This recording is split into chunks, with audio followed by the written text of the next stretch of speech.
সম্মানিত বন্ধুগণ, আশা করি সবাই ভালো আছেন।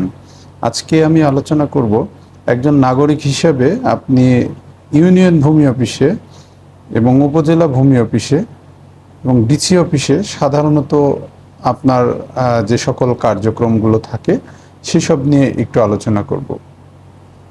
তো প্রথমেই বলি, আপনি শুরু লগ্নে ইউনিয়ন ভূমি অফিসে যে সকল সেবা পাবেন। ইউনিয়ন ভূমি অফিসে মূলত আপনি সেবা পাবেন ভূমি উন্নয়ন কর, অর্থাৎ আপনার জমির খাজনা দেওয়ার বিষয়ে যে সকল কার্যক্রমগুলো আছে আপনি সেই সকল কার্যক্রম সহ আপনি যদি আপনার কোনো খতিয়ান নাম্বার জানার প্রয়োজন হয়, দাগ নাম্বার জানার প্রয়োজন হয়, সেই সকল ক্ষেত্রে আপনি ইউনিয়ন ভূমি অফিস থেকে এই সকল তথ্য পাবেন।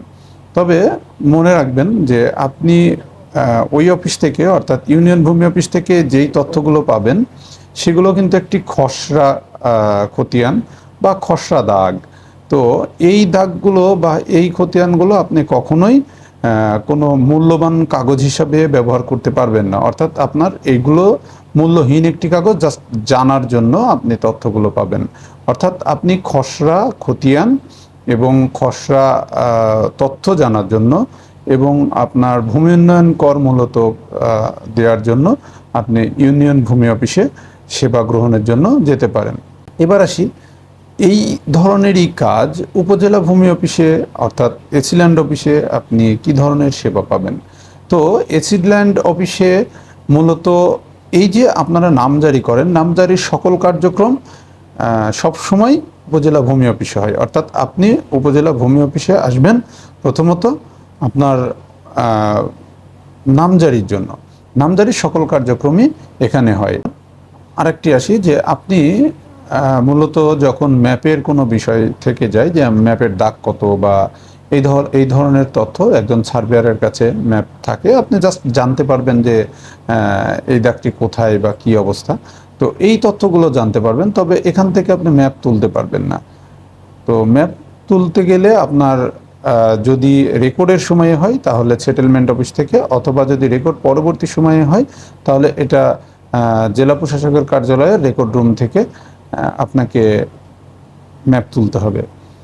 এবার আসি যে আপনি এই যে খসড়া খতিয়ান তুললেন, এই খসড়া খতিয়ান মূলত আপনি জানার জন্য তুলেছিলেন, কিন্তু এই খসড়া খতিয়ানটি আসলে আপনি কোথা থেকে তুলবেন? খসড়া খতিয়ানটি মূলত তুলতে হয় জেলা রেকর্ড রুম, অর্থাৎ জেলা প্রশাসকের কার্যালয়ের জেলা রেকর্ড রুম থেকে সার্টিফাইড কপি তুলতে পারবেন, যেটার মূল্য সব জায়গায়। কিন্তু বাকিগুলো কিন্তু আপনি যেখান থেকেই তুলবেন সেটার কিন্তু কোনো মূল্য নেই। এটা একটি খসড়া খতিয়ান, আপনাকে মনে রাখতে হবে। এবং জেলা প্রশাসকের কার্যালয়ে আপনার ভূমি সংক্রান্ত সকল তথ্য পাবেন রাজস্ব শাখা অর্থাৎ এচএ শাখাতে। এবং যদি অধিগ্রহণজনিত কোনো কাগজপত্রাদির কোনো কাজ থাকে সেটা এলএ শাখা বা অধিগ্রহণ শাখাতে।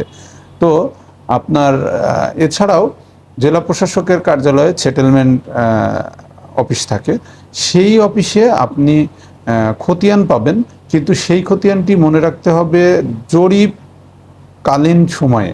অর্থাৎ আপনার যখন জরিপটি গেজেট হয়ে যায়, গেজেট হওয়ার পরবর্তীতে আপনি কিন্তু এই খতিয়ানটি পাবেন জেলা রেকর্ড রুমে, কিন্তু তার পূর্ববর্তীতে আপনি সেটেলমেন্ট অফিসে পাবেন। আচ্ছা, এবার আরেকটি তথ্যের জন্য চলে যায়। এবার আমরা আলোচনা করি, আপনি রেজিস্ট্রি অফিস অর্থাৎ সাব রেজিস্ট্রি অফিস এবং জেলা রেজিস্ট্রি অফিস কিন্তু আলাদা। তো এখন সাব রেজিস্ট্রি অফিসে আপনি কোন ধরনের তথ্য পাবেন? সাব রেজিস্ট্রি অফিসে আপনি যখন দলিল করবেন এবং নতুন দলিলগুলো সেগুলো হচ্ছে উপজেলা সাব রেজিস্ট্রি অফিস, সেখানে পাবেন। কিন্তু যখন দলিলের যখন পুরাতন হয়ে যাবে সেগুলো কিন্তু জেলা রেজিস্ট্রি অফিস থেকে পাবেন। সাপোজ আপনি ধরেন আপনি কোনো একটা উপজেলায় দলিল করেছেন, সেটা নতুন অবস্থায় কিন্তু ওখান থেকে নকল সরবরাহ করতে পারবেন, কিন্তু যখন পুরাতন হয়ে যাবে তখন কিন্তু আপনাকে এই একই দলিল তোলার জন্য জেলা রেজিস্ট্রারের কার্যালয়ে যেতে হবে। তো আমি সংক্ষেপে আলোচনা করলাম। তো আপনারা আলোচনাটি শুনে কোন কার্যক্রমটি কোথায় হয়, আপনারা সাধারণত যেসব কারণে অফিসে যাতায়াত করেন, আমি মূলত এসবগুলোই বললাম। এছাড়া আরও অনেক নানাবিধ কাজ থাকে।